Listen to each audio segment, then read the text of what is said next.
Hello, everybody. Welcome to the October 5th edition of Monday Musings. For those of you who were at Mass yesterday, know that yesterday was Rosary Sunday, the one time each year that we can ask you, the people that we serve, for your financial support to help support your future priests and brothers. For those of you who were not able to attend and are able to make a gift to Rosary Sunday, you can either mail that to the parish or directly to the province. You can also give online at opwest.org/rs. That's opwest.org/rs. And again, thank you very much for those of you who have already contributed and those of you who are considering contributing and are able to contribute to this year's campaign. Thank you very much. I understand that not everybody got the mailing. We did a mailing to help reduce the paper that was in church, and I understand that not everybody got theirs, so I do apologize for that. Hopefully we'll do better next year on that. So again, thank you for another very good weekend out on the Blacktop. We had good numbers for both the 9 o'clock and 11 o'clock Mass, though I don't think they were as high as 300, but we were awfully close, and it was wonderful to see more of you coming back, faces that I haven't seen before back since we've opened. So it is lovely to have you back. A number of you did ask, so I'm going to say this again, repeating myself from last week, but we're going to have Mass outside for as long as we can. And the reason for that is that Solano County does not limit the number of people that we can have at Mass outside, as long as everyone is appropriately physically distant. Whereas inside, we are limited to currently 25% or 100 people, whichever is fewer.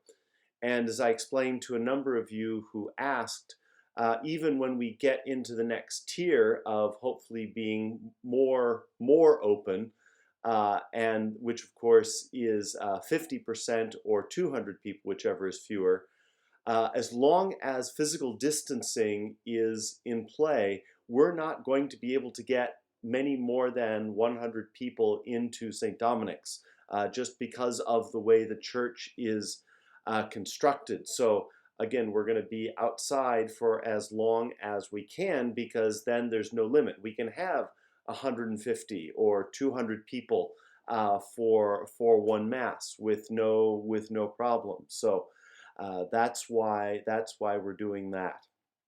And we'll continue to live stream the 2 5s, the Saturday 5 and the Sunday 5, and have that only live stream. That way you can continue to see Father David and Father Vincent.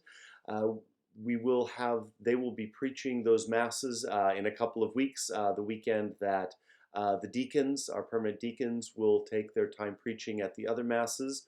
But Father Vincent and Father David will do the 2 5s, but that's coming up toward the end of this month.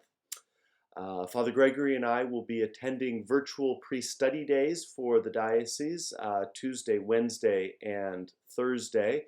Normally, we'd travel up to Sacramento for that, but of course this year, with the COVID precautions still being around, they're doing that virtually. So hopefully I'll learn something interesting and be able to share that with you next week. So again, that's what's happening here this week. We're going to have a number of funerals this week.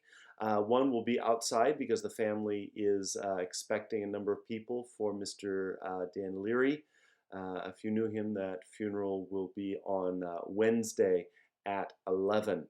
We're also having another funeral on Friday with just immediate family per the family's request, because they don't want to expose people to each other. So it's going to be just the family, and that's going to be at Friday at 11. So Again, it's lovely to see so many of you, and again, seeing people that I haven't seen since we've opened. So it tells me that people are feeling more comfortable about coming back to Mass, particularly outside. So again, we'll continue to do that. We'll continue to have the masses inside, the 7 and the 1. Will continue to be inside. The 8:15 will continue to be inside Monday to Saturday. And again, remember for those masses that we are in the church. Even though we say 100 is the limit can actually be many fewer than that, depending on how many, particularly onesies, groups of one come, because with the social distancing, a family of 2, 3, 4, 5, they can all sit close to each other and next to each other, and then it has to be 6 feet for the next group. But particularly for daily mass, when we have a lot of single people come without their spouses, just by themselves, they're sitting in a place that can seat 2, 3, or in some places 4 people. And so the church might be full even though we're fewer than 100. And unfortunately, that is the limitation under which we are currently working. But on the other hand, fortunately, we've not come to that limit where we've had to turn people away for Mass. So I'm happy with that. If you remember when we were open back in June, we had the alphabet for Sunday Masses, and that was the reason for that, to keep the number under 100 and not having to turn people away from Mass. But again, as long as we're able to have Masses outside, we don't have that problem. Come one, come all, bring your comfy chair, and come to Mass at the 9 and 11. So that's what's going on this week. Hope everyone continues to be well and safe. Continue to pray for those who are sick, especially now, of course, our President and First Lady. But I know many other members of the government are ill as well. So we pray for their speedy recovery, as well as all people who are infected with this disease. And we pray for those who are working for a cure, and that they do so ethically and morally. So again, thanks very much. God bless you. Continue to pray, to say your prayers. Pray for one another. Pray for those who are sick. Pray for those who are fighting the fires. Pray for those affected by the fires, and all those who are seeking to bring relief to all of them. Okay, thank you so much. God bless you. We'll see you soon. Bye-bye for now.